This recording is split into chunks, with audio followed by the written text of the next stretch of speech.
Morning business owners, course creators, online entrepreneurs. We got a lot of people that are in e-commerce, network marketing, you name it, different industries. I want to talk about business partnership, and I want to talk about when people want to partner with you in business. Over the years, I've had a lot of propositions from people because proposition really is the right word. It's much like a proposal, much like a marriage proposal, to be honest, when you partner with somebody. And the truth is, when you partner with somebody in business, you're getting into bed with that person. You are becoming one in the same together. And so you might hear me say imperfect action is so important. Take reckless action in your business. When it comes to partnership and bringing somebody into your space to run a business with, this is the area that I'm the most cautious and do not step into right away, where most people may be way more reckless in this area. And here's why. Because if you have not gone through life with somebody, done life with somebody for a period of time to see how they operate, how do they treat their spouse, how do they treat their kids, how do they talk to other people, how do they communicate, how do they act when situations go horribly wrong, how do they act when they go right, do they keep their word, are they trustworthy, and you find that answer out in multiple circumstances, in multiple instances, where usually the stakes are really high, where usually there's a lot of stress, pressure, and chaos, not organized, perfectly controlled environments. Until you've been through that, basically gone to war with somebody, you don't know what they're like to be a partner with. And so when you go into a partnership with somebody in business and you don't know what they're like, you don't know how they're going to respond in certain situations. And you're basically vouching for them by partnering with them. You're inviting them into your space. You are merging your ideas with their ideas. Now, is hiring somebody or a consultant or a coach the same thing? Not as much. But it still does matter that at least you vibe with somebody, at least you appreciate their morals, integrity, and what they stand for. But business partnership, co-ownership, even if it's 10%, 20%, and people pleasers need to be careful of this one too. If you're a people pleaser, you will become a target for people that want to take advantage of you because they know that you will do everything in your power to do and give it your best in the business while they sit by and profit from all of your efforts. It's not beneficial to you to do that. And I can tell you so many stories where I innocently thought, oh wow, this person really sees great potential in me and they want to partner, and boom, it became the worst situation I've ever experienced in my life because I didn't look at the red flags, because I didn't look at their character, because I paid attention to them validating me, because I paid attention to the best case scenario of how I hoped things would go. Listen, you can't control how your partner is going to act and respond to things. And so if there's not a synergy and an alignment there, you're done for. And so be careful who you get into bed with in business. Be careful who you get into bed with in life too, really. I mean, let's be real. You're not just going to marry somebody that you just met off the street. Some people would, because they haven't grown in a place and they're just looking for love from anybody and validation from anybody to like them. If that's you in business, again, you will be a target of predators that are going to try to come after you and use you to their advantage. Now, I'm not anti-partnership. I have business partnerships right now, but they're people that I've gone to war with, that I've lived life with, that I've seen how they respond, how they react. I've seen their good stuff and their bad stuff. And I've decided, you know what? This works. This fits. This fits my integrity. This doesn't violate my morals. This doesn't violate how I want to do things. I've also said no to people that I have been close with because I don't like how they do things. I've said no to people that most people would say I should say yes to in partnership because my standards and boundaries are that I put 110% into everything that I do. And so if I don't feel like that's going to be reciprocated, I will not get into business with somebody.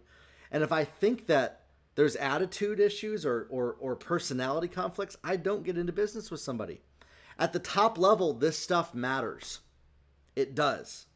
Because basically it's like a divided home.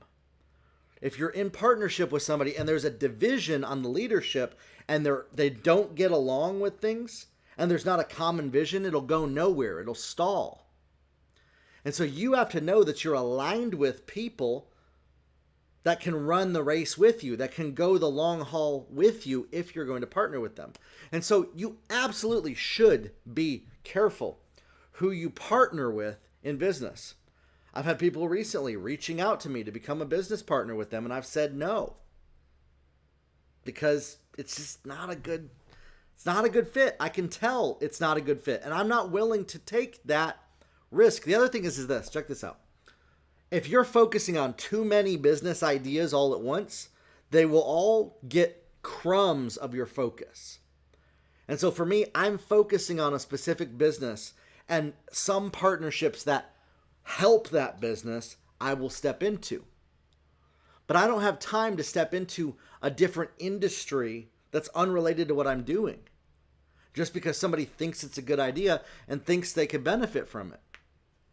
You know, I used to have some people reach out to me. This was interesting. You'll run into people that will try to manipulate you with partnership. They'll try to make you feel bad for saying no.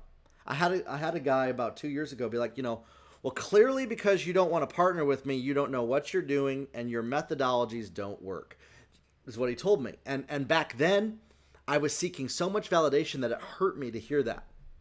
And I tried to prove myself to him. Prove that I knew what I was talking about by saying yes. And he knew it. He knew he had me hook, line, and sinker. That's why you got to grow personally. That's why you have to not find your self-worth and validation in your business and who you are, and know who you are before you get started, or you will get eaten up by people that are looking to take advantage of that just by simply saying 2 words that they know will send you into a tizzy and manipulate you to submit to them. You're better than that. I truly believe it. I truly believe that if you're called to be in business, you're better than just partnering with everybody that has a good idea. I'm not anti-partnering with people. Hear me out on that. I am not. I love partnership. Business is based on relationship, but relationships are not the same as one-night stands. And I align business to this, to nearly, not exactly, but just under marriage. To the fact that, listen, you're going to spend hours with these people. I'm careful who I would date and marry. I'm just as careful who I get into business with, because it can either cut off your potential or amplify it. And this is one of the most important things that I think people in beginning levels of business, they don't look at. Listen, I'm all about, you hear me, imperfect action. When you market your product and your marketing and your graphics, you need to stop worrying about it being all perfect before you put stuff out there. When it comes to partnership and who you get into bed with in business, you got to be very cautious. All right? So that's my encouraging word to you. Grow personally. Work through the issues. If you're somebody that needs validation from other people, you will be a very easily manipulated person. I mean that. I mean that nicely. It's not a horrible judgment against you. It's just, if you're seeking validation, people will find that and they will dangle validation over you to manipulate you, to control you. And sometimes in the form of business partnership. That's what had happened to me. And so don't be so easily swayed by people praising you. Okay? You can grow in those areas. You can commit to, listen, I know that what I just said may have offended some people. That's fine. Reading personal development books, working through the issues of why you seek validation so much, and the trauma and the pain and all of that is so important for you, and has the highest ROI in business, because you won't be so easily swayed by people validating you. Working through those things. You didn't invite them into your life. They often came through past experiences where you were invalidated. That's how it happened to me. But it's now your responsibility to be the one to say, no longer is that going to be a limitation in my life, to where validation becomes an easy way for people to hook me and to take advantage of me. Instead, I'm going to grow. I'm going to heal what broke me. I'm going to heal the trauma, and I'm not going to let that become a hindrance in my life. All right?